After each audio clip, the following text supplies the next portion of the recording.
terus mencari jantungnya. Karena dia berpikir dengan belek dadanya terus diambil jantungnya itu, dia pompa manual jantungnya.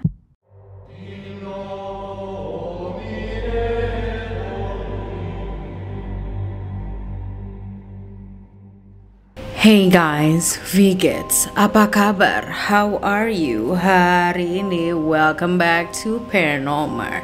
In today's video, ya seperti yang dijudul di thumbnail, I'm going to talk about kasus plus 62, yes, Indonesia. Nah, daripada intronya kepanjangan, langsung aja kita masuk ke pembahasan. So here's Paranormal, percintaan yang salah di antara potongan rambut. Let's go.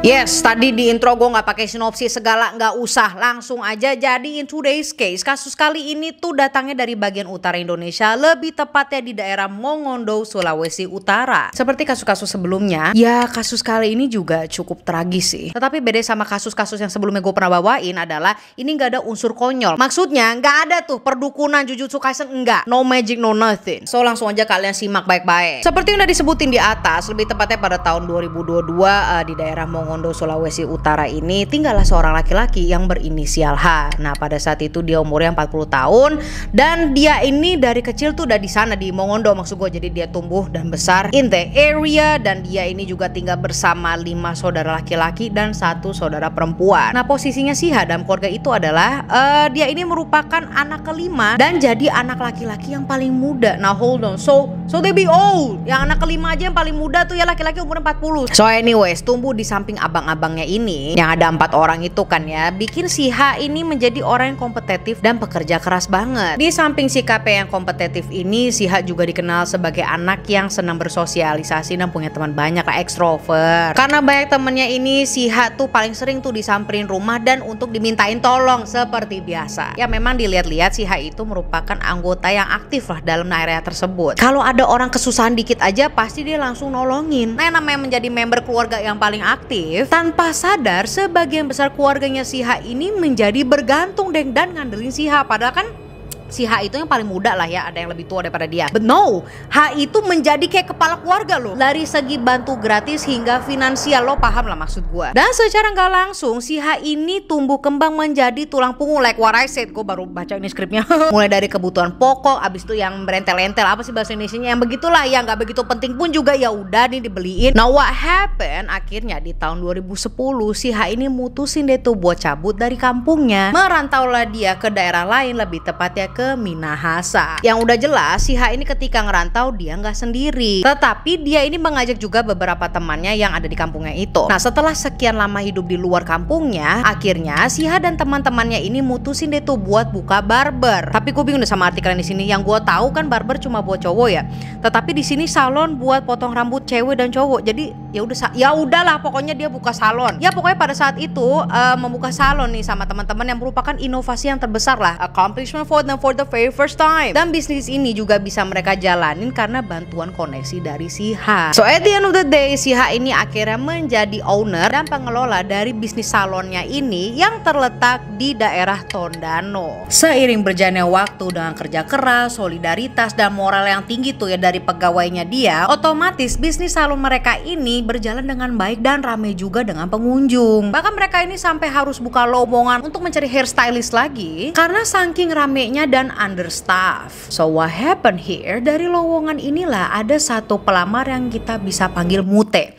Mute itu sebenarnya bukan nama aslinya, yaitu adalah seperti biasanya di konten Sasha Marissa Paranormal, nama-nama yang dalam sini adalah nama samaran. Jadi apa tuh kepanjangan Mute? Nanti aja gue kasih tahu pas lagi endingnya, alright. So anyways, Mute si salah satu pelamar lah ya ke salonnya si H. Sekarang gue mau ngebahas Mute. Ya udahlah, dia ini keterima masuk kerja dia tuh di salonnya si H kan. And obviously alasannya dia itu bisa keterima ya karena memang dia ini kompeten dan memenuhi persyaratan menjadi hairstylist di salonnya itu. Now fast forward, beberapa bulan, berapa tahun, di saat ada salah satu temennya si H nih yang dia ajak ngerantau di awal-awal itu, dia mutusin mau cabut dan dia ini mau mengejar mimpinya yang lain. Pada saat itu si Mute tuh masih ada di sana, setia pula kan nemenin si H ngejalanin bisnis salonnya itu. Sampai akhirnya si Mute ini menjadi tangan kanannya si H. Dia udah pasti orang kepercayaannya. Nah, rasa setia dan percaya satu sama lain antara si H dan Mute ini eventually berubah menjadi rasa satu ke sama yang lain. Mereka berdua cinlok lah itu di salon ya kan. Daripada cuma cinlok-cinlokan ya kan dan curi-curi pandang, pada akhirnya di tahun 2016 Siha dan Mute ini resmilah punya hubungan yang berstatus pacaran. Yes, hubungan romansa. Nah, meskipun mereka ini ada di tempat kerja yang sama, masih bisa lah mereka ini bersikap profesional. Bukan kayak yang gue pernah bahas tuh orang salon juga,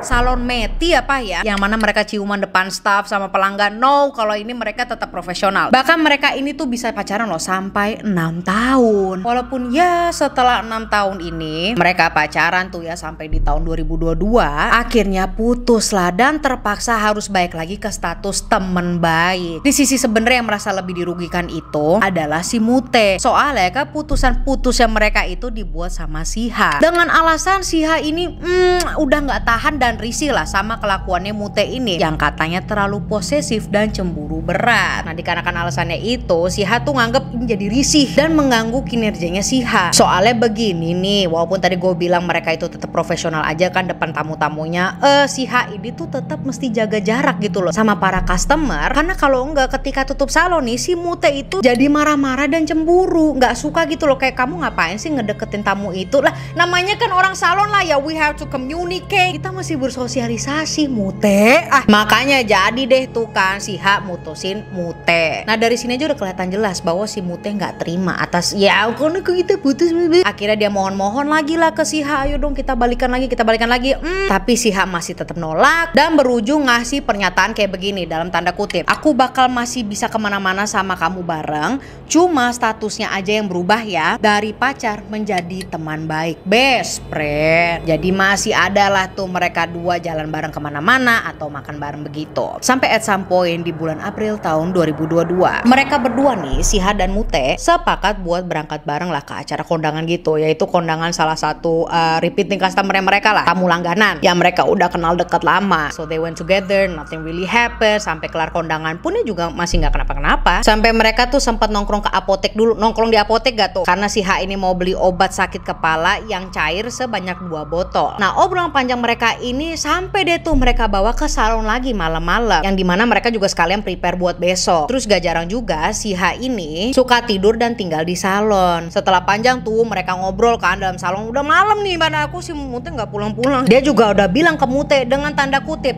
terserah lo kalau mau tidur di sini atau pulang. Gua sih mau tidur. Ya udah, bener aja, tidur duluan lah Siha. Tapi sebelum Siha ini mutusin buat tidur, ada tuh keluar kata-kata dari Mute yang dimana ngajakin Siha buat berhubungan badan.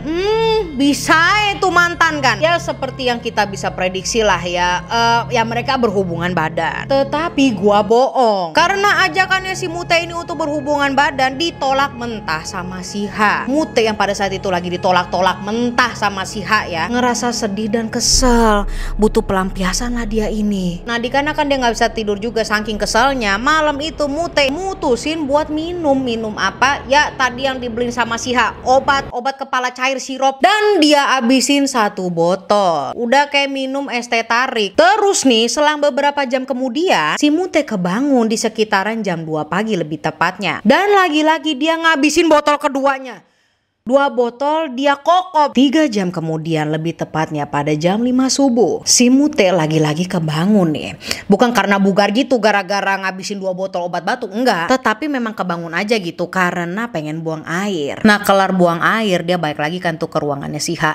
Dia ngelihat Siha yang lagi tidur pules, kecapean ya kan. Si Mute terus ya udahlah dia pergi ke dapur dan mengambil sebuah palu. Dengan palu yang ada di tangannya ini, Mute masuk ke kamarnya dan langsung ngehantem Siha yang lagi tidur di bagian kepala sebanyak 3 kali. Sampai tengkorak kepalanya Siha ini tuh hancur lebur. Tetapi ya nggak tahu gimana ya, ternyata Siha ini masih hidup dong, kepalanya udah dikepruk 3 kali begitu pakai palu, dan bahkan sampai mau ngelawan juga. Tetapi perlawanannya itu sia-sia dan dibalaslah sama si Mute ini dengan cara nusukin gunting ke bagian kepalanya Siha yang bocor itu sampai ia meninggal dunia. Disinilah si Mute ini menyadari bahwa mantan pacarnya itu sudah tidak bernyawa. Dikarenakan perbuatannya itu ya karena mungkin dia nyesal atau panik atau gimana, ngelihat si Ha yang udah nggak bernafas, si Mute ini langsung ngebelek dadanya si Ha, terus mencari jantungnya. Karena dia berpikir dengan belek dadanya terus diambil jantungnya itu, dia pompa manual jantungnya, diremes-remes berharap si Ha ini bangun lagi, maksudnya hidup lagi gitu loh. Usahanya buat balikin nyawanya si Ha ini ya udah jelas gagal lah ya. Ini konsep dari mana sih? Dan si Mute ini mutusin lah buat berhenti. Selang beberapa menit kemudian, yang jantungnya dari tangannya itu dimasukin lagi ke dalam dada dan ngebungkus jasad mantan pacarnya ini menggunakan selimut yang mereka pakai pada malam itu. Dia berangkat ke kantor polisi di malam yang sama sekaligus untuk menyerahkan diri di ruang interogasi. Dan di depan polisi nih ya, si Mute nyeritain kronologi lengkapnya sampai ke peristiwa pompa jantung manual itulah ya. Lalu ketika ditanya lagi, kenapa sih lu mesti pompa kayak begitu? Si Mute bilang bahwa ada roh yang ngebisikin dia, yang nge-guide bahwa Ha itu akan hidup kembali jikalau lu buka dadanya, ambil jantungnya dan pompa manual. Dikasih tahu juga kalau di dalam dirinya si Ha ini ada sesuatu yang jahat dan harus dibasmi. Terus lu mau tahu nggak? Kan tadi si Mute bilang kalau Ha itu ada sesuatu yang jahat dan perlu dibasmi. Ini malah membuat si Mute menjadi tertarik. Jadi daya tariknya itu karena dia ngeliat ada aura gelap atau aura jahat lah di Ha. So the backstory, si Mute ini tadinya mempunyai ketertarikan terhadap perempuan. Namun semuanya berubah ketika dia melihat Ha dengan ada aura gelapnya itu yang membuat dianya tertarik hingga sampai posesif. Seperti itu. So afterwards, atas perbuatannya ini, Mute alias RK, yaitu adalah inisial aslinya ya RK, dikenal pasal pembunuhan dan pembunuhan berencana. Persidangan ini dilaksanakan di bulan Januari 2023 kemarin. Lalu hasil akhir dari hakim dan jaksa adalah Mute alias RK divonis penjara seumur hidup. Yes, bukan 15 tahun, 20 tahun. His entire life. So that was the case. Drop it in the comment section. Bagi kalian ada yang tahu nggak kenapa gue kasih nama Mute? Sebenarnya ada kepanjangannya, cuma jadi gue tarik karena ini terlalu dark. Let's not do that. Jadi yang kalian terngiang-ngiang itu Mute kependekan dari apa? I guess that is it y'all. Thank you so much for watching me. And I hope you enjoy paranormal. Karena gue I really love Welcome to America. Tapi gue baik ke paranormal dulu ya kan. Biar tidak melupakan subscriber yang suka horor, kasus khusus, kriminal, kasus hantu. Don't forget to like, subscribe, follow guys Instagram Sasha X Marissa. And I will see you when I see you. Goodbye and I love you guys.